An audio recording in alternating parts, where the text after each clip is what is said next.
안녕하세요 여러분, 시아쌤입니다. 자, 오늘은 2021년 데뷔하는 수능특강 현대소설 5강이죠. 염상섭의 임종이란 작품 같이 보도록 하겠습니다. 여러분 1강부터 기억 한번 되새겨 보면 일제강점기로부터 시작을 해서 뭐 비참한 서민들의 삶의 모습을 보여준다든지 아니면 지식인들의 어떤 내적 갈등이라든지 아니면 실천적인 지식인들의 삶의 모습을 보여준다든지 뭐 이렇게 해서 해방 직후까지 왔죠. 그래서 4강이 뭐였는지 혹시 기억나시나요? 4강이 미스터 방이라는 작품이었어요. 해방 직후에 이 사회적인 혼란상 속에서 기회주의적인 인물이 득세했다, 세력을 얻었다가 그걸 한순간에 잃어버리는 그런 걸 다루고 있는 소설이었었죠. 임종은 조금 성격이 다릅니다. 그러니까 앞에 네 작품들이 시대적인 배경이랑 시대적인 어떤 상황과 굉장히 직결되어 있었다면 이 염상섭의 임종이란 작품은 인간 존재의 본질 뭐 이런 문제를 좀 다루고 있다. 우리가 실존이라고도 얘기하는 거 있죠. 이렇게 설명이 굉장히 길어가지고 여기서 자세하게 하지는 못하지만 우리가 보통 실존적인 시간이다 그러면은 어떤 상황을 얘기하냐면 죽음을 맞닥뜨리는 어떤 그런 순간을 우리가 인간 존재의 그 본질이 가장 잘 드러나는 시간 뭐 이렇게 이야기하거든요. 근데 그렇게 놓고 본다면 임종이라는 거 여러분 종말에 임했다 끝에 가까이 다가갔다라는 얘기잖아요. 죽음을 맞이한다라는 죽음이야 죽음. 죽음을 맞이하는 상황이 그려지고 있단 말이에요. 그럼 죽음을 맞이하는 건 모든 인간 존재가 맞닥뜨리는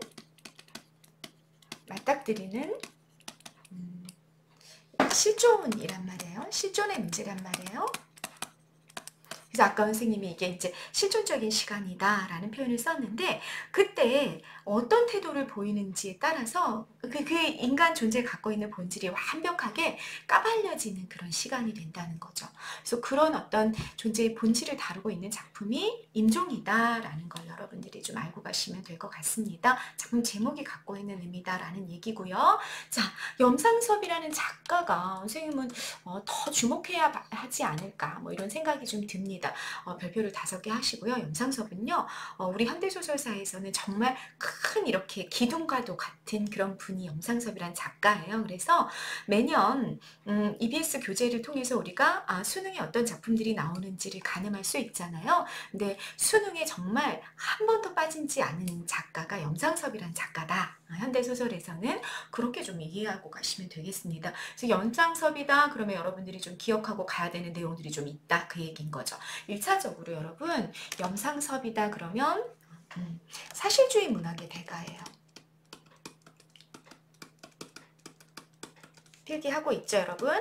사실주의 문학의 대가입니다. 사실주의라는 거 뭐 우리가 리얼리즘이라고 이야기하는 사실주의 문학이라는 건 당대 삶의 모습을 거울처럼 작품 속에 그대로 비춰주는 거죠. 그대로 드러내주는 거죠. 그런 경향을 우리가 사실주의 소설이다 이렇게 이야기를 하는데 특히나 염상섭 같은 경우는 서울의 중산층이 그 당시를 어떻게 살아가고 있었는지 이런 것들을 너무너무 잘 보여주고 있는 자기 소설을 통해서 그런 작가가 염상섭이란 작가예요. 그래서 우리가 사실은 임종이란 작품보다 더 염상섭의 유명한 작품이 고등학교 문학 교과서에서 가장 많이 배우는 작품이 이제 만세전이라는 작품 제일 많이 배우죠. 만세전 그야말로 1919년 3.1 운동이 일어나기 전 뭐 이런 제목을 가지고 일제강점기를 다루고 있는 소설 제일 유명하고요. 또 문학 교과서에서는 그렇게 많이 배우진 않지만 굉장히 긴 장편 소설로서 3대라는 작품이 모의고사엔 참 많이 출제가 또 되죠. 그래서 3대라는 작품, 3대, 할아버지, 아버지, 손자 요 3대에 얽힌 개화기 때부터 시작해가지고 일제강점기를 거쳐서 1930년대가 이제 주된 초점이 되는데 시간대가 그때 사람들의 삶의 모습, 서울에 사는 중산층의 삶의 모습이 어땠는지를 보여주는 작품 작품, 뭐 이런 작품들, 또 해방 직후에 또 해방 이후에 그 당대 사회적인 혼란상을 굉장히 잘 보여주는 작품으로 또 두파산이라는 그런 작품 같은 것들이 대단히 유명한 작품이다라고 보시면 되고요. 이런 시대적인 어떤 상황과 굉장히 아주 밀접하게 맞물려 있는 작품들이 있는 반면에 임종이라는 작품 아까 말씀드렸던 것처럼 어떤 인간 존재의 본질, 죽음이라는 인간의 어떤 실존적인 상황과 관련되어서 이런 상황에 부딪혔을 때 인간이 어떤 모습을 드러내는지 이런 거에 관심을 가졌던 게 이제 임종이라는 작품이라서 앞에 선생님이 염상섭의 어떤 유명한 작품들이라고 말했던 것이랑은 약간 좀 거리가 있지만 그렇지만 그럼에도 불구하고 인간이 죽음이라는 상황에 부딪혔을 때 인간이 어떤 반응을 보일 수 있는가에 대해서 우리가 조금 존재론적인 고민을 하게 만들어주는 그런 작품이라고 여러분이 좀 이해하고 가시면 될 것 같습니다. 네, 사실주의 작가다라는 걸 일단 알고 가시면 되겠고요. 두 번째는요, 이 사람이 이런 특징이 있어요. 내면 심리 묘사가 대단히 탁월한 작가입니다. 그러니까 이 사람의 소설을 보면 대사가 있으면 여기도 임종에서도 여러분들이 확인하실 텐데요. 대사가 있으면 이 대사를 내뱉는 상황이 도대체 뭐고 이 상황 속에서 이 인물이 이 대사에 어떤 심리를 가지고 얘기하고 있는지를 서술자가 직접 제시해주는 우리 여러분 인물 제시 방법의 직접 제시가 뭔지 알고 있죠?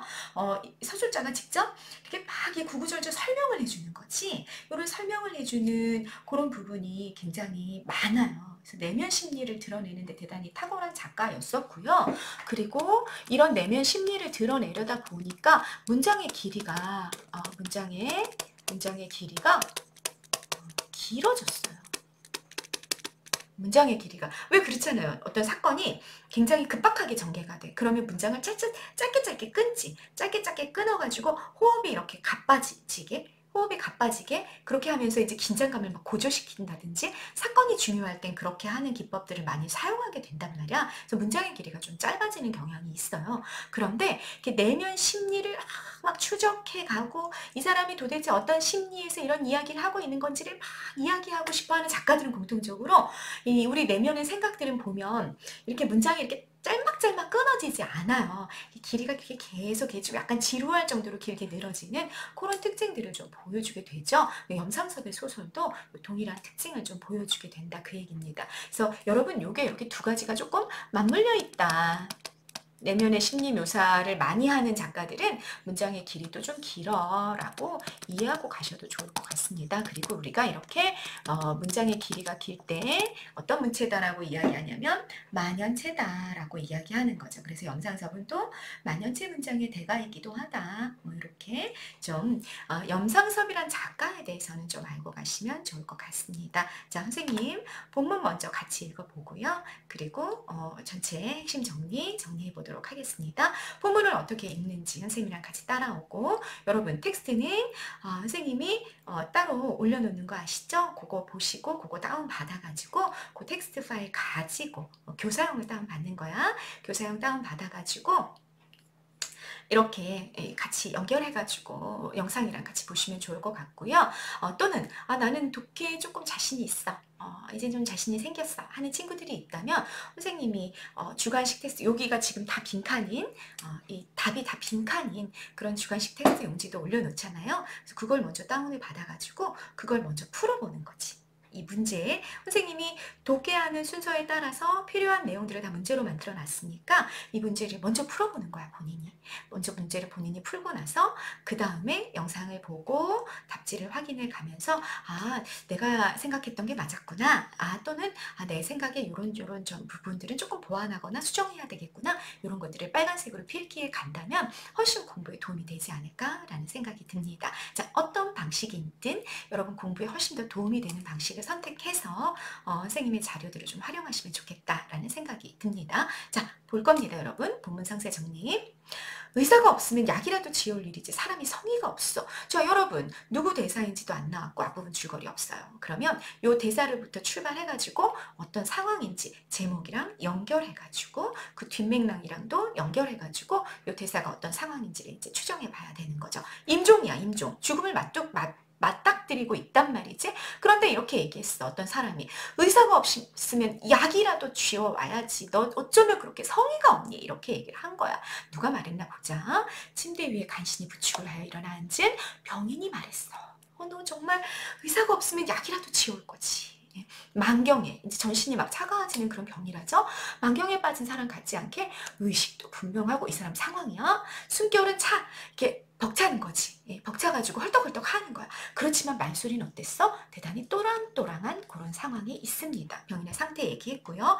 병인은 어제부터 딴판으로 입원하기 전에 되었다가 맞지 않는다고 물린 한의를 병원 속으로 불러오라고 하고 있어요. 다시 말하자면 지금 여기는 어디냐면 공간적 배경 나오면 네모박스 치라고 얘기했었죠. 공간적인 배경이 병원이야, 병원. 이때의 병원이라는 건 서양 병원인 거지. 서양식 병원.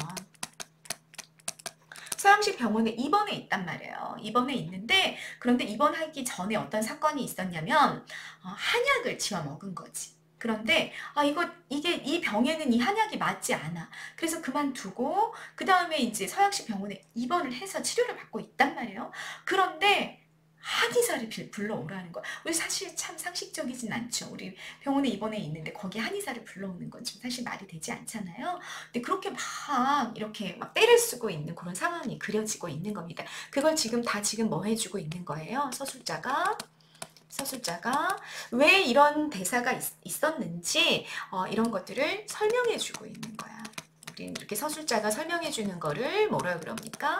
직접 제시라고 이야기하고 또 말하기라고 이야기하고 뭐 해설적 제시다라고 얘기도 하고 분석적 제시다 뭐 이렇게 얘기하기도 하는 거죠. 이걸 이제 서술자가 해주고 있는 중입니다. 병원 속으로 불러오라는 거야. 그것도 다른 사람은 다 필요 없고 자기 증세를 좀 잘 알아. 그리고 의사와 좀 말을 주고받을 정도의 수준은 돼. 그런 아우 명호자 병인과의 관계에 지금 한 사람은 병인이고요. 그죠? 요 대사를 한 사람은 병인이고 아우 명호에게 꼭 자꾸 가가지고 한의사를 데려오라고 이야기를 한 거야. 그러면 지금 이 대사는 여러분 기억이라는 요 대사 이 기억 대사의 주체는 누구구나? 병인이구나. 응?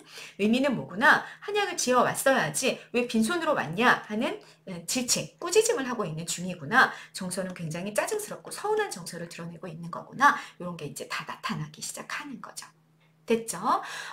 그래서 이제 병호에게 한의사를 데려오라고 시켰었구나. 그러나 어제도 가고 오늘도 가고 두 번을 갔다 왔어. 누가 갔다 온 거야? 명호가 갔다 온 거죠. 의사가 시골에 가서 출장 가서 못 만났다고 약도 못 지어갖고 왔단 말이지. 이 상황 설명을 다 서술자가 지금 해주고 있는 중이에요.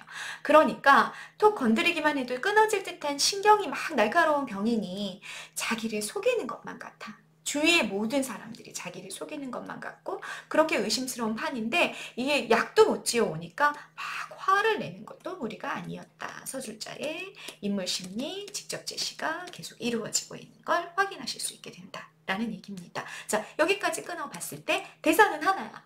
대사는 인물의 대사가 하나가 나오면 서술자가 지금 어떻게 해주고 있구나. 서술자가 계속 이 인물의 대사가 어떤 맥락에서 나온 거고 이때의 심리는 어땠다라는 걸 아주 길게 설명해주는 문장이 이어지는구나 라는 걸 확인하셨습니다.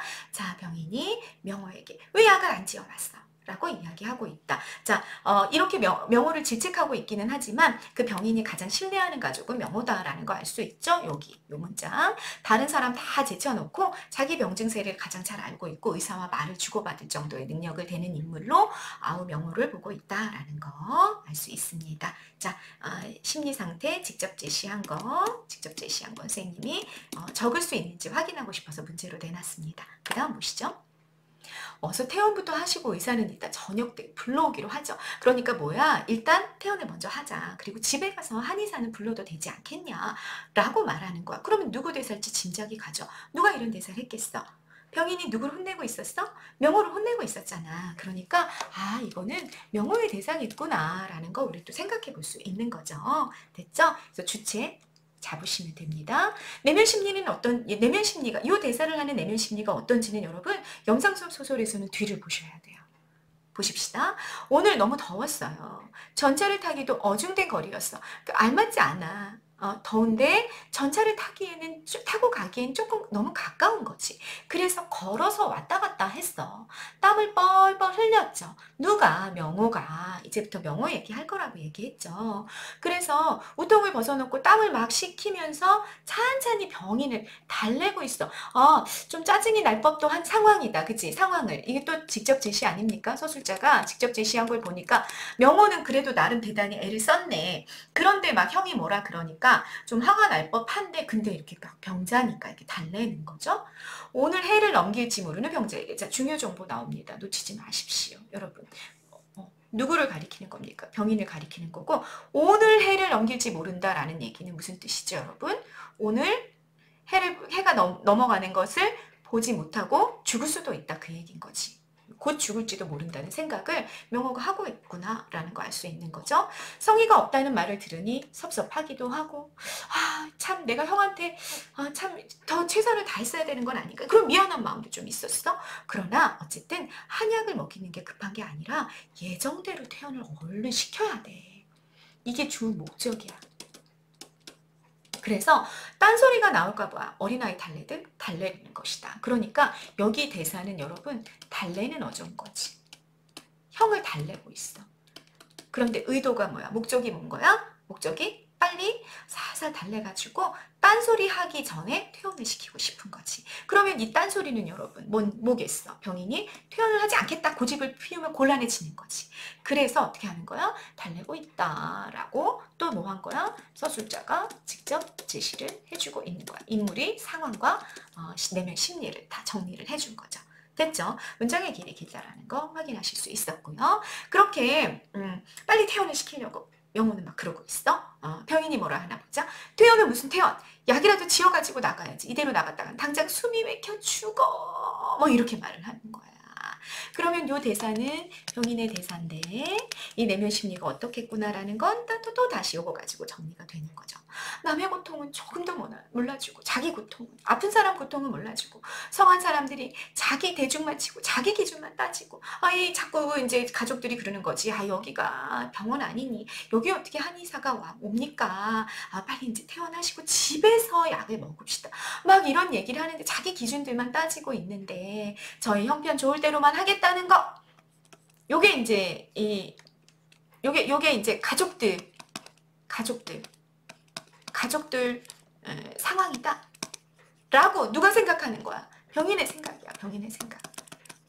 병인이 이런 생각을 하는 거지. 그래서 너무 화가 나. 역정이 나. 그랬지만 그래서 막 화를 냈지만 숨결이 또다시 막 급해지고 말이 입속에서 얼음알아져 버렸다. 건강 상태가 되게 좋지 않은 거죠. 그래서 조금 이렇게 올라가면 이렇게 화가 이렇게 올라가면 감정이 격해지면 막 숨이 차지고 말을 못하는 그런 상황까지 갑니다. 병자는 성한 사람들의 자기에 대한 동정과 성의가 늘 부족하다고 불만이야. 서술자가 말해주는 거야. 인물의 심리를. 그것은 동정이 한편에서는 아름다운 것이나 한편에 있어서는 비굴한 것이라는 생각할 여지가 있어 없어. 그런 생각할 여지가 생각할 틈이 병자에게 없어. 병자의 상태가 이렇다 그 얘기야. 그러니까 정상적이라면 야 동정 그래 네가 나를 불쌍히 여겨? 참 고마워. 그치만 야 내가 너한테 동정받을 정도로 그런 상황은 아니야. 내가 너무 비굴하지. 이렇게 여길 법도 한데 너무 가족들이 막 이렇게 하면 나 그 정도는 아니야. 나 뭐 그냥 나 혼자 걸을 수도 있어. 이렇게 할 수도 있을 법한데 그런데 이게 지금 상황이 너무 급한 거지. 병자에게는. 상황이 너무 급하니까 야 이게 내가 비굴하게 동정을 자꾸 애걸해야 되나? 뭐 이런 생각할 그런 여지도 없다는 얘기야. 그런 생각할 여지도 없이 계속 뭘 갈구하는 거야. 사람들에게. 자기를 동정해 주기를. 자기를 계속 자기에게 최선을 다해주고 성의를 다해주기를 계속 갈구하게 되더라. 그 얘기인 거지. 죽음을 앞뒀을 때는. 그치? 육체의 고통이 극도에 오를수록 모든 사람이 자기에게 보여주는 마음이 좀 부족한 것 같고 자기를 돌려대고 민주를 대는 귀찮게 여긴다는 뜻입니다. 귀찮게 여기는 것 같아서 너무너무 막 얄미운 생각이 늘 떠나질 않는 거야. 그런 인물의 심리, 병인의 내면 심리가 계속해서 정리가 됐습니다. 자, 서술자의 직접 제시, 말하기, 해설적 제시를 통해서 병인이 비굴할 정도로 타인의 동정심을 바라고 있는 상태구나. 이게 죽음을 앞둔 인물의 심리구나. 죽음을 앞둔 사람은 자꾸 어떻게 하게 되는구나. 가족들에게 자기를 끝없이 마음 써주기를 바라고 있는 거구나. 이런 걸 알 수 있습니다. 여러분 어떠세요? 우리도 그럴 것 같지 않나요? 죽음을 앞두고 많은 두려움이 있을 것 같고 이 두려움 속에서 자꾸 뭔가 사람들과의 관계가 단절될 것 같은 느낌도 들고 이러니까 자꾸 사람들이 날 신경 써주기를 바라는 거 그게 이제 정말 몸이 아픈 사람들의 심리가 아닐까 이런 생각이 우리가 드는 거죠. 자, 어찌 됐든 간에 우리가 여기서 계속 부각되고 있는 거는 뭐구나. 병인이라는 인물이 죽음을 앞두고 삶에 대해서 굉장히 본능적인 집착을 드러내는 인물이구나. 그래서 계속해서 양의를 쓰고 있으면서도 일반 병원에 있으면서도 계속 한이 또 어떻게 해서 나를 좀 낫게 해줄 수 없니? 뭐 이런 것들을 자꾸 요구하고 있는 집착을 보이고 있는 인물이구나 라는 거 우리가 알게 된다라는 얘기인 거죠. 그 다음 넘어가 보십니다. 태연 놀래는 논의라는 뜻입니다. 태연 논의는 급한 고비 넘겼으나 인제는 아마 길게 끌게 되리라는 의사의 말을 들었어. 그러니까 무슨 말이야? 병원에서는 이런 얘기를 한 거야, 의사가. 이제 더 이상 병원에서는 해줄 게 없습니다. 해줄 게 없고 그냥 생명을 연장시키는 것밖에 못하는데 그렇게 길게 끌 것 같습니다. 병이 나을 가능성은 있다, 없다? 병이 나을 가능성은 없다. 이런 얘기를 들었단 말이야, 이미. 그래서 우리 퇴원하자. 뭐 무슨 의미가 있냐? 벌써부터 나왔단 말이야. 그런데 누가 반대했어? 병자가 반대했어. 그래서 미룰 수밖에 없었단 말이에요. 그런데 어제 한약을 먹겠다는 말을 했어. 누가 말했겠어? 병자가 말했겠지. 여러분, 소설을 읽을 때는 이 부분은 누구 생각이고 이 부분은 누구의 행동이고 이런 걸 계속해서 잡고 가야 돼. 그러니까 가족들 사이에서는 의사랑 퇴원 논의는 이미 다 끝났단 말이야. 근데 병자가 반대하고 있다가 어제 병자가 또 뭐라고 말했다? 한약을 먹겠다 말했단 말이야. 그래서 거기에 말끝에 붙어가지고 명호, 동생이죠? 동생 명호가 부쩍 우겼어. 뭘 우겼겠어? 그러니까 연결해야지. 퇴원하자. 형, 그렇게 한약 먹고 싶으면 여기 봐봐. 여기는 서양 의원이잖아. 서양 병원인데 여기 한의원을 어떻게 불러오냔 말이야. 그냥 퇴원해서 그때부터 한의원 불러줄게, 한의사 불러줄게 이렇게 막 우긴 거지. 그래서 당자가 찬성했어. 자, 당자가 누구야? 병자가 찬성을 했다. 요렇게 흐름을 누가 뭐라고 말했고 누가 어떤 행동을 해서 그래서 앞이랑 계속 연결하면서 문장을 읽어야 특히 만연체 문장은 그렇게 읽으셔야 문장이 이해가 될 거다. 라는 얘기 선생님도 한 번 더 강조합니다. 그래서 그거를 선생님이 이렇게 정리한 겁니다. 됐죠? 정신이 말짱할 때는 옆에 사람이 송구스러울 많지 미안하게 생각될 많지 이번 여가 덕겁덕겁 많아지는 걱정도 하고 죽은 뒤에 장례 비용 마련까지 했어. 누가? 주체를 잡으라고요. 누가? 정신이 말짱할 때는 그랬으니까 지금 정신이 말짱하지 않은 사람이 누구야? 병자잖아. 그치? 그러니까 이런 걱정도 하고 야 이번 요가 너무 많이 나오지 않니? 어떡하니? 뭐 이런 걱정도 하고 또 장례 비용 마련해야 될 텐데 장례 비용 야 내가 어디 보험 들어줬는데 이거 어떻게 해지해가지고 장례 비용 마련해봐라. 뭐 이런 얘기도 하고 막 이렇게 굉장히 그랬단 말이야. 누가 병인이 주체죠. 그랬는데 병세가 차차 심해져.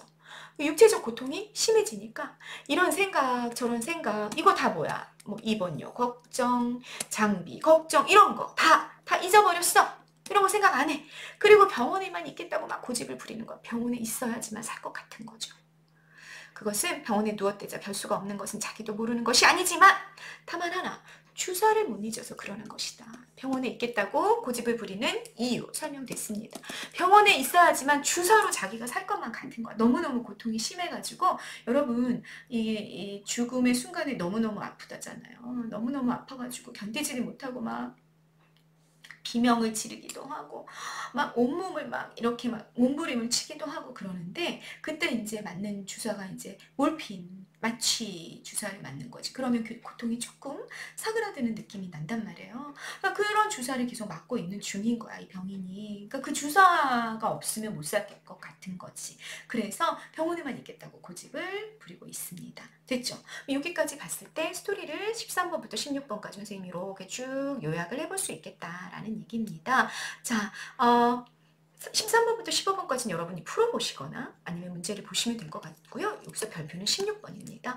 여기 한약이라는 소재가 있고 주사라는 소재가 있어요. 두 개가 어떤 기능을 하는지 병인과 가족들의 입장을 나누어서 정리를 해두고 소재의 기능은 정리를 해두고 갈 필요가 있겠다라는 얘기인 거죠. 일단 한약은요. 병인의 입장에서는 생에 대한 집착, 가족들의 입장에서는 한약으로도 낫지 않는 걸 알아요. 그렇지만 빨리 퇴원시키기 위해 병인을 달래는 수단으로 사용이 되고 있는 걸 명호의 말을 통해서, 명호의 행동을 통해서 여러분 확인하실 수 있었습니다. 주사는요. 생존에 대한 병인의 집착을 보여주는 소재죠. 주사 때문에 내가 살 수 있으니까 나 병원에 있을 거야. 이런 주장을 하고 있는 중이니까 가족들에게는 병원비만 쓰게 만드는 불필요한 수단이 되는 거죠. 됐죠? 넘어가 보십니다. 자, 또 다시 서술자 계속 상황 설명 이어지고 있습니다. 하마터면 뇌출혈로 인사불성, 정신을 잃고 이렇게 확 죽어버릴 뻔한 그런 것을 백진짝 함겹지간의 요행이 붙들었어. 그 응급처치를 탁 해가지고 살린 거죠. 그리고 한약으로 어떻게 했냐면 뇌출혈이라는 건 여러분 혈압이 높아져가지고 피가 터지는 거잖아. 근데 한약으로 머리에 피를 내려앉혔단 말이에요. 그리고 한 달 전에 입원을 했구나. 여기 병원에는. 그리고 200 얼마가 넘어가는 혈압. 와, 200이 넘어가면 굉장히 위험한 혈압이에요. 고혈압인데 그거를 5, 60g씩 두 번이나 쥐었다. 피를 빼가지고 이제 혈압을 낮춘 거죠. 그리고 무슨 주사인지 미국치를 비밀 가격으로 사들여다가 연고표 놨어. 그럼 여기까지 어떤 처치가 있었는지를 서술자가 요약 제시해주고 있는 거죠. 요약 제시도 여러분 직접 제시고 말하기다라는 거 알고 있죠? 그죠? 네, 직접 제시고 말하기입니다. 선생님 자꾸 화면에 나타났다 사라졌다 하네요. 네, 자, 그러니까 뇌출혈로 이렇게 정신을 잃어버린 거를 확 이렇게 응급처치 해가지고 한약으로 1차적으로 하고 그리고 입원해가지고 혈압을 피를 짜가지고 피를 빼가지고 혈압을 떨어뜨리고 그리고 미국산 주사를 비싼 가격으로 사온 거야. 이렇게 사와가지고 한 덕에 간신히 지금 유지가 되고 있는 머릿속과 심장이다. 병인의 상태가 요약 제시됐어. 거기다가 이분은 뭐도 있어? 신장염까지 겹쳤어. 그래가지고 몸이 계속 부어. 그러다가 어떤 날 부기가 내려 그리고 입맛도 좀 붓기 시작해가지고 한동안 수미는 이제 근심으로 찌푸려진 눈썹을 말하는데 그걸 폈단 말이야. 그렇게 해서 조금 병세가 호전되는 것 같은 느낌이 있었어. 그런데 지금은 어떠냐면 완전히 마취제랑 강심제, 이게 심장을 이렇게 펌프질을 할 수 있게끔 해주는 그런 약. 이거 농락으로, 이 장난질로, 주사의 장난질로 꺼져가는 등잔의 심을 도두고 하는 것밖에는 아무것도 아닌 것일 뿐이었다. 서술자의 요약 제시인 거죠. 등잔의 심은 여러분 뭡니까? 병인의 생명력을 말하는 거죠. 이 병인의 생명력이 이렇게 꺼져갈 때쯤에서 마취, 진통, 그리고 강심제 이런 주사를 계속 대가지고 다시 생명을 이렇게 돋워 놓고 다시 꺼지면 다시 주사로 이렇게 하고 있는 상황이다라는 상황 설명이 있었다라는 얘기입니다. 네, 그리고 중략됐습니다. 이 중략된 쪽에는요. 그 결국 이제 병인이 설득이 당해요. 병인이 설득을 당하고 주사를 맞고 안심시켜야 되니까 주사를 맞고 그리고 또 사실은 이제 가는 도중에 차 안에서 죽으면 그러면 또 가족들은 대단히 수치스러운 일이 돼버리잖아요. 시체를 집으로 모셨다 뭐 이런 얘기를 듣기 싫으니까 그래서 일부러 그걸 생명을 연장시킬 수 있을까 싶어가지고 가족들도 이제 허락을 해서 주사를 놓습니다. 그리고 택시 안에서 결국은 병인은 죽습니다. 그리고 그야말로 시신을 장례를 치르기 위해서 집으로 들여놓게 되죠. 그런데 집에 가보니까 이런 문장이 시작이 되는 거야. 시체죠, 시체. 병인의 시체입니다. 병인의 시신을 모셔드린 방에는 불은 떼어 놓았으나 미리 세간을 마금히 치우고 병풍만 한 채 남겨놓은 상태입니다. 요게 암시하는 내용이 뭐겠냐라는 얘기예요, 여러분. 이미 장례 준비가 이미 가족들 안에서는 이미 다 되어 있었다라는 걸 알려주는 문장이 되는 거죠. 그래서 세간 다 치워놓고 왜냐면 병풍 있고 여러분 옛날에는 그러니까 지금은 주로 임종을 우리가 병원에서 맞이해요. 그죠? 네, 이때만 해도 해방 직후 우리가 이 소설이 1949년에 나왔으니까 그때만 해도 장례는 집에서 치러졌단 말이에요. 그러니까 죽을 때가 되고 사람이 임종을 하게 되면 이제 병풍을 치고 병풍 뒤에 관이 있는 거죠. 병풍 뒤에 관이 있어서 시신을 놓고 그 앞에다가 이제 상을 차려놓고 뭐 이렇게 장례 절차를 진행을 하게 됐단 말이에요. 그걸 다 이미 해놓은 거야. 이 방에다가. 됐죠? 빈소방이 벌써 준비되어 있었던 거다라고 서술자가 역시 직접 제시, 설명을 해주고 있는 중입니다. 발상 전에 과수댁, 과수댁이라는 거는 병인의 아내를 말하는 거죠. 우리가 보통 과부라고 이야기하는 남편을 잃어버린 여인이에요. 이 과부댁이 불이 나게 옆방 가서 보따리를 풀고 뭘 찾아요. 명호가 오늘 반나절에 걸려 땀을 뻘뻘 흘리며 지어온 약봉지, 이 한약을 지어왔구나, 그치?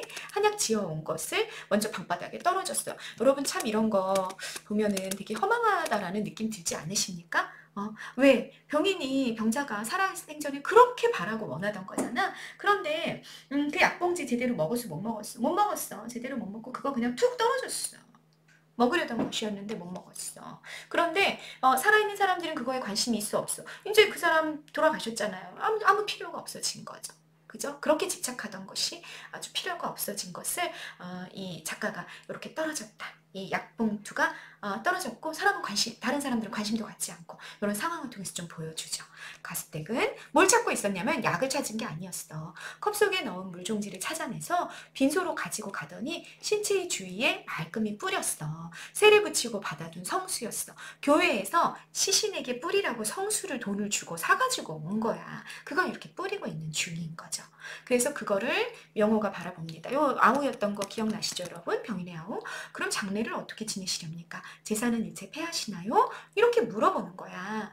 이 망자의 아내가 그걸 처리해야 되는 그런 장례 절차를 진행해야 되는 그런 인물이니까 물어보는 거지. 제사는 일체 폐하시나요? 왜 이런 질문을 하는 거야? 교회 방식을 과수댁이 사용을 하니까. 제사 같은 건 안 할 거냐? 교회에서는 제사를 지내지 않으니까 장례는 교회식으로 할 거냐? 뭐 이런 거를 물어보는 거죠. 명호가. 이 명호는 사실은 병원에 있을 때도 되게 우스꽝스러운 생각들을 좀 하기도 했었어요. 왜냐하면 사실은 병인은 불교를 훨씬 더 선호하는 그런 인물이에요. 불교에 훨씬 더 애착이 많고, 그런데 이 간호사 뭐 이렇게 얘기 나누다가 이 천주교인가 이쪽으로 좀 이렇게 개종을 완벽한 개종도 하겠다고 보기도 어렵지. 천주교를 좀 받아들이는 뭐 이런 입장이긴 했어. 그런데 이 병인의 아내가 크리스찬인 거지. 기독교인이니까 막 이 병인의 그 아내의 친구들이 와가지고 이 동료들이 와가지고 막 가서 기도해주고 뭐 이런 거를 명호가 이제 약간 우스꽝스럽다라는 느낌을 가지고 보고 있었거든요. 사실은 크리스찬이 아닌데 저렇게 하고 있는 모습을 보면서 저게 도대체 뭐 하는 짓이지? 뭐 이런 생각들을 좀 했었는데 지금 그 자기 형수가 또 이런 모습을 보여주니까 물어보는 거야. 장례 어떻게 할 거냐 이렇게 물어봤더니 과수댁이 그렇게까지 하겠습니까? 하고 다만 좋은 일이니 교회 사람이 하라는 대로 한다는 것이었습니다. 자, 이거는 간접화법으로 처리한 거죠. 누구 대사를 간접화법으로 처리한 거야? 교회 사람이 하라니까 그냥 이렇게 하는 거예요. 이렇게 누가 얘기했겠어요, 여러분? 과수댁이 했던 대사를 간접화법으로 제시한 거죠. 그리고 여기에 이렇게 간접화법으로 제시한 건 사실은 서술자의 의도가 좀 깔려 있다라고 보여집니다. 어떤 의도냐면 과수댁이 진정한 애도, 정말 자기 남편 돌아가신 자기 남편에 대한 어떤 슬픔을 표현하는 것보다는 교회 사람이 시신에겐 이렇게 하라고 했어요. 그래서 나는 시키는 대로 했어요. 이렇게 말하고 있는 거잖아. 자기 임무를 함으로써 자기 만족을 얻으려는 행위를 하고 있는 것이다 라는 걸 부각하고 싶기 때문에 서술자가 이 인물이 한 대사를 이렇게 객관적으로 툭 던져놓지 않고 요거를 서술 속으로 이렇게 녹여서 표현했다. 그것이 여기서의 간접화법의 효과다라는 얘기입니다. 무슨 말인지 이해가 되셨죠, 여러분? 다시 말하자면 간접화법은 사실은 여러분 이런 효과가 있어. 잘 들어봐봐. 여러분 필기하셔도 참 좋을 것 같습니다. 누가 이렇게 대사를 딱 뱉어. 그걸 이렇게 따옴표로 처리하는 게 직접화법이죠. 직접화법이고 이렇게 지금처럼 따옴표를 빼고 이렇게 서술 속에 함께 묶어가지고 표현하는 거 우리는 이런 거를 간접화법이라고 이야기해요. 그러면 간접화법을 하게 되면 어떤 효과가 나타나냐면 이게 직접화법 같은 경우는 인물의 대사를 그냥 객관적으로 툭 던지는 효과가 있다면 간접화법은 이걸 서술하는 서술자의 의식 안으로 필터로 이렇게 집어넣어서 서술자의 의식을 거쳐서 한바탕 나가는 게 간접화법인 거지. 내 말 이해됐죠? 왜? 서술이랑 같이 묶여있잖아. 따옴표가 없잖아. 그러니까 구분을 안 해버리는 거지. 이럴 때는 뭐가 더 중요해지냐면 대사 그 자체 또는 외부 사건 그 자체보다는 그걸 받아들인 서술자의 의식, 인물의 의식이 훨씬 더 중요해져요. 그래서 선생님이 이 간접화법으로 처리된 문장에서 서술자의 의도를 중요하다라고 이야기한 겁니다. 이해되십니까? 네. 그래서 간접화법은 사실은 이 소설은 심리소설은 아니에요. 심리소설은 아닌데 심리소설에 이 간접화법들이 굉장히 많이 쓰입니다. 그게 의도가 뭐라고? 이유가 뭐라고? 간접화법이 어떤 효과가 있기 때문에 어떤 외부 사건이나 외부에서 이루어진 대사 자체보다는 그걸 받아들이는 인물의 내면 심리가 훨씬 더 중요하다라는 걸 부각하는 효과가 있기 때문에 그렇다 그 얘기입니다. 됐죠? 그 간접화법의 효과는 뭐다? 대사를 받아들이는 존재의 이게 이 작품 같은 경우는 서술자죠. 존재의 내면 생각, 의도 이런 것들이 훨씬 중요해지게 만드는 것이 간접화법의 효과다라고 여러분 정리해 놓고 가셔라. 여러분 이런 것들은 문제에 나올 수 있으니까 정리를 잘 해놓고 가셔야 되는 내용이 될 겁니다. 됐죠? 넘어가 봅니다. 초상집에서는 우선 3일장이냐 5일장이냐 하는 의논을 벌이고 있어. 화장을 하라신 유언도 계셨으니 화장으로 모시면 했냐. 3일장도 넉넉할 겁니다. 병인이 유언을 어떻게 했었구나. 화장을 해라 이렇게 유언을 했구나. 명호는 첫째 장비 걱정으로 화장을 앞세웠다. 자, 그런데 여러분 명호가 이 얘기를 했구나. 명호가 이 얘기를 하고 있는데 형의 유언이 화장을 하라고 하셨으니까요가 아니고 이유가 뭐다? 장례 비용. 장례 비용이 화장이 훨씬 덜 드는 거지. 매장보다. 그래서 화장을 좀 합시다. 라고 이야기했다라는 거죠. 그야 우리 형세 3일장이 좀 아는 화장은 아닙니다. 처음에는 그런 말씀이 계셨지만 나중에 다시 아무래도 아버님 곁으로 들어가시겠다는데요. 유언이 바뀌었구나. 유언이 바뀌었구나. 병인이 뭐라고 했구나. 병인이 매장해달라. 선산에 묻어달라. 이렇게 부탁했구나. 라는 걸 알 수 있습니다. 누구 대사인지는 뒤를 가셔야 됩니다. 여기에 와서는 아무도 이렇다 저러하다 말할 나위가 없었다. 왜? 망자가 그렇게 바랬다니까 어쩔 수 없는 거지. 혹은 이 과수댁도 뒤미쳐 들어갈 테고 보니 자기부터 화장이 싫어서 그럴지도 모르나 라고 말했잖아. 그러면 여러분 이 대사, 요 가대사가 누구 대사인 거야? 과수댁 대사인 거지. 그러니까 병인의 아내가 이렇게 말한 거지. 응? 화장은 아니다. 아버님 곁으로 가겠다 그랬다. 우리 남편이 이렇게 말한 거죠. 그런데 그 내면에는 어떤 마음이 있었다. 이것도 남편이 하라고 그랬기 때문에가 아니고 자기도 이제 죽을 거잖아. 자기도 죽으면 자기도 어때? 자기 화장이 싫은 거야. 자기 화장이 싫고 매장하고 싶어서 자기 어떤 편의 이걸 위해서 이런 얘기를 또 했다 그 얘기야. 그럼 계속해서 서술자가 부각하고 싶어하는 내용이 뭐야? 인물들의 이기적인 자기만 생각하는 거 속물적인 속성이 계속해서 부각이 되는 거지. 망자를 진심으로 애도하고 이런 게 아니라 돈 걱정하고 내가 화장은 싫어서 난 매장임을 원하니까 우리 남편도 그래요. 뭐 이렇게 그런 어떤 내면 심리를 이렇게 감추고 막 얘기를 나누고 있는 중이구나라는 걸 서술자가 계속해서 알려주고 있는 중이다 그 얘기입니다. 돌아간 이도. 돌아간 이 누구야 여러분? 돌아가니 어딜 돌아갔겠어? 죽었다는 얘기겠지. 병자를 말하는 거야. 아직 먼 앞일이거니 하고 가상했을 때는 화장을 입 밖에 냈어. 가상적으로는 화장을 얘기했지만 당장 닥쳐온 실제 문제가 되고 보니 뭐 선산에 묻히고 싶어 했을 거겠구나 하고 뭐 사람들이 나름 이렇게 그래 뭐 그랬을 수 있겠어라고 짐작을 한다 그 얘기인 거죠. 나 죽은 뒤에 수의를 무슨 감으로 하고 관 속에는 뭘 넣어달라느니 하는 유언도 하거든. 자기 묻힐 자리를 초점까지 해놓고 그러니까 자기 묻힐 자리가 다 마련이 되어 있는 상태지. 거기에 못 묻힐까 보아 애를 쓰며 세상을 떠나는 것도 무리가 아닐지도 몰랐다라는 생각들을 뭐 각자들 이제 나름대로 하게 되는 거죠. 그래서 병인이 유언을 번복한 이유가 뭐 그래 뭐 충분히 그럴 법해. 인간이라면 더군다나 묻힐 자리도 다 있는데 뭐 왜 화장을 하고 싶었겠어 라는 생각들을 나름대로 다 이렇게 하고 있었다라는 얘기입니다. 그러면 여러분 이걸 통해서 여러분 뭘 또 알 수 있다. 죽기까지 자기 자리에 집착하는 인간의 본능을 병인을 통해서는 알 수 있고 그걸 뭐 나름 그냥 인지상정이라고 다들 뭐 그냥 충분히 그럴 수 있어라고 이해하는 이 사람들의 마음 또한 대단히 자기 것을 지키려고 집착하는 그런 인간의 이기적인 본능에 불과하다라는 것들을 우리가 다 서술자의 진술을 통해 알게 되는 거죠.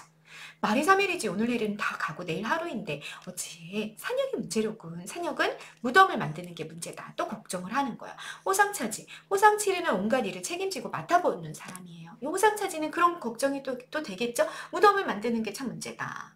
연구차에 버스 한 대 따라와야 되고 자동차 싹만 해도 2대에 4만 원은 예산을 쳐야 할걸. 아, 홍재원 화장장이면 화장을 했다면 고작 5, 6천 원이면 끝났을 텐데 없는 돈에 찻상만 4만 원이 들어가야 돼. 그러니 엄청나다라는 말눈치였어. 자, 뭐 하고 있어? 돈 걱정하고 있는 중이구나. 돌아가신 분에 대한 애도나 이런 건 없이 돈 걱정만 하고 있는 모습이구나 라는 것도 알 수 있죠. 화장이나 매장이나 돌아간 뒤에야 젊은 축들 이런 소리를 수근거리고 있습니다. 그러니까 뭐 화장이든 매장이든 죽은 사람은 뭔 상관이야? 뭐 아무 상관없지 않아? 뭐 이런 얘기들을 서로 하는 거지. 되게 대단히 무심하고 무관심하고 이런 모습을 보여. 그런데 아무도 그 말이 옳다고 찬성하는 사람도 없고 그러다고 나무라는 사람도 없어. 별로 그렇게 젊은 애들이 무관심한 모습을 또 그러려니 별 상관없이 그냥 이렇게 넘어가 버리는 거죠. 하여간 하룻밤 하룻낮을 안팎에서 복작되고 들복하져서 제 시간에 성복제 처음으로 상복을 입을 때 치르는 제사래요. 이런 성복제도 지냈어. 성복제를 지내고 나니까 알아 누워있던 명호의 제종형 육촌형입니다. 육촌형이 지팡이를 짚고 조상을 왔습니다. 장례식장을 찾아온 거죠. 자, 가족들의 주된 대화의 주제 뭐였어? 장례 비용, 또 상황에 알맞은 내가 뭘 해야 될 건지 뭐 이런 얘기들을 계속 나누고 있는 중이고 젊은 사람들은 굉장히 무관심한 모습을 보여주고 있구나라는 거 확인하셨고요. 내가 먼저 갈 줄 알았더니 이게 웬일이란 말인가? 누가 제종형이 그러는 거지. 그러더니 막 서럽게 울고 나더니 그 다음에 자기 할 일 시작해. 염주를 꺼내들고 연부를 시작했어. 참 이 돌아가신 분의 종교가 뭔지 뭐 불교를 좋아하시다가 나중에는 천주교로 개종하는 모습도 보여주고 하긴 했지만 어쨌거나 교회 방식도 나오고 이번엔 다시 불교 방식이 다시 등장을 한 거야. 그래서 연부를 시작했어. 옆 사람들이 지루하도록 연부를 딱 그마치더니 품에서 백지에 흰 종이에 조금 길게 싼 봉지를 꺼내가지고 관상명적 의미 보세요 여러분. 관이에 씌우는 어떤 길에 거기를 쳐들고 관이에 끼워 넣었는데 그게 이제 손수 베낀 경문 그러니까 불교 경전을 이렇게 베낀 거지. 이거를 베껴가지고 왔어. 이거는 고인을 추모하는 제종용의 마음이 담긴 거겠죠? 근데 그거를 이렇게 집어넣습니다. 그리고 장지에 가서도 장례 그 매장지에 가서도 관을 내릴 때 패백과 함께 이 종이 봉지를 횡대 밑에 넣고 이렇게 하는 걸 잊지 않았대요. 자기 할 일을 이렇게 따박따박 했다. 이런 걸 잊지 않았다라는 걸 서술자가 부각을 시켰습니다. 그래놓고 요 문장 봐봐요 여러분. 니은 문장 별표입니다. 성수에 말끔히 씻긴 혼배기. 요건 교회식. 누가 했어? 교회식. 주체가 누구였어? 과수떼기. 대상 뭐였어? 시신이었죠. 병인의 시신에게 했어.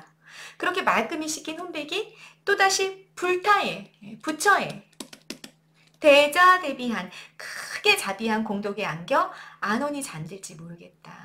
그러니까 교회식도 있었고 불교식도 있었고 각자 나름의 방식대로 자기 일을 했다. 그래서 뭐 시신이 얼마나 좀 편안할지 그건 잘 모르겠어 라고 말하는 거야. 어떤 어조인지 느낌이 오시죠 여러분?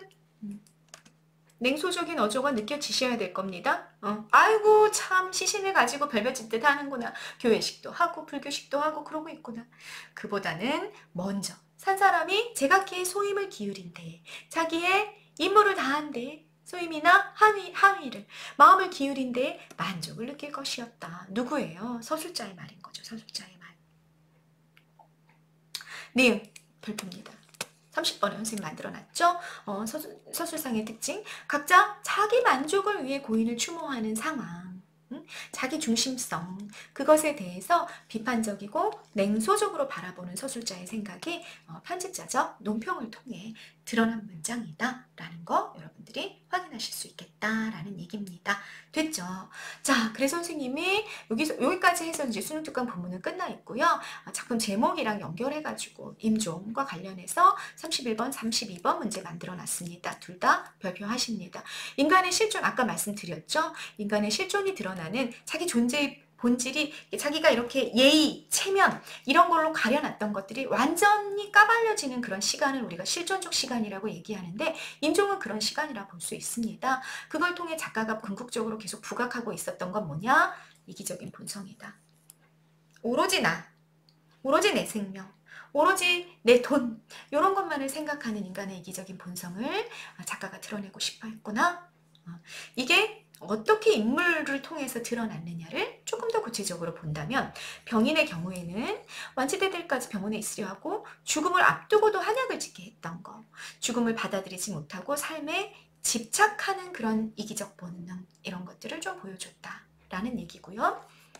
가족들은 어땠냐? 경제적인 상황을 생각해서 병인은 계속 병원에 있고 싶어 하는데 퇴원을 시키고, 또 산 사람의 편의대로 장례를 치르는 논의를 하고 있는 중이야. 교회식도 나오고 불교식도 나오고 뭐 돈이 얼마 들 건지 그거 계산하고, 이런 모습들인 거죠. 그래서 대단히 이기적이고 저속한, 속물적이고 물질적인 그런 인간의 모습이 또 여기서는 부각이 됐다라는 얘기입니다. 그래서 임종이라는 사건을 앞두고 그 어떤 대비되는 인물들의 태도를 통해서 결국은 인간의 이기적인 본성을 부각하는 그런 소설이 나왔다. 임종이라는 작품이 이런 작품이었다라는 거, 여러분 인물을 형상화는 중요합니다. 이런 것들 잘 정리해 놓고 가시기를 바라겠습니다. 자, 작품 마무리 정리해 봅시다. 네, 시점 3인칭 전지 작가 시점이었고요. 이 전지 작가가 자꾸 뭘 하고 있었다? 죽음이라는 하나의 사건에 대한 다양한 인물들의 태도와 심리를 아주 친절하고 상세하게 설명해주는 그런 염상섭 소설의 아주 대표적인 서술자라고 볼 수 있겠죠. 그런 서술자의 특징이 잘 부각이 됐습니다. 주제 여러분 알고 계실 겁니다. 특징, 인물의 심리가 대단히 치밀하게 묘사된다라는 거 여러분 확인하셨고요. 서술자가 병인의 삶에 집착하는 면모를 비판적으로 바라보기도 하고, 또 가족 같은 경우는 죽음 앞에서도 이익을 따지는 면모를 비판적으로 바라보기도 한다라는 거 여러분들이 확인하고 가시면 되겠습니다.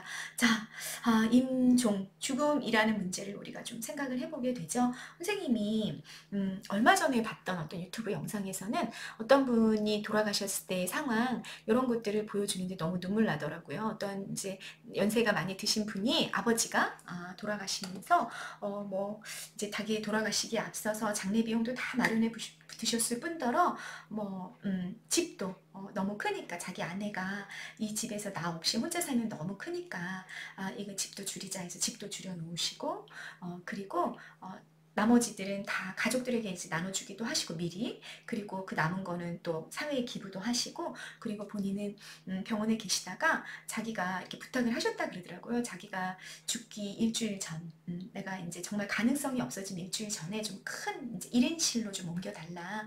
왜냐하면 자기가 막 고통에 몸부림치기도 하고 막 자기 헛소리도 하고 나쁜 소리도 하고 그럴 수도 있는데, 그거를 다른 사람들한테 보여주고 싶지 않다. 그래서 이제 큰 병원으로 옮기고, 그리고 그 큰 병원에 계시면서 다 이렇게 영상을 찍으셨다 그러더라고요. 뭐 누구야 누구야, 우리 손주야 어떻게 어떻게 살아라. 인생은 할아버지가 살아보니까 인생은 이런 것 같다. 이런 멘트를 각자에게 남기셨다 그러더라고요. 그리고 너무너무 평온하게 돌아가셨다. 그런 죽음을 선생님이 듣고서 참, 너무나 고귀한 인간의 존엄성이 지켜지는 그런 죽음을 맞이하셨구나, 이런 생각을 했는데, 가족들이 정말 아버지든 할아버지든 이렇게 메시지를 받고 정말 눈물 흘리고 숙연해지고, 그리고 이제 화장을 하셨다, 이런 얘기를 좀 들었거든요. 근데 그런 죽음이랑 비교해 봤을 때는 너무 인간의 이 정말 이렇게 막 밑바닥이 다 드러나는 그런 죽음을 염상섭이 보여줬다라는 생각이 들어요. 어떤 죽음이 정말 존엄한 인간의 존엄성을 끝까지 지키는 죽음일지에 대한 우리 모두의 고민이 좀 고민하게 만드는 그런 소설이었던 것 같습니다. 네, 이번 영상 여기까지 찍겠습니다. 염상섭의 임종이란 소설이었습니다. 감사합니다.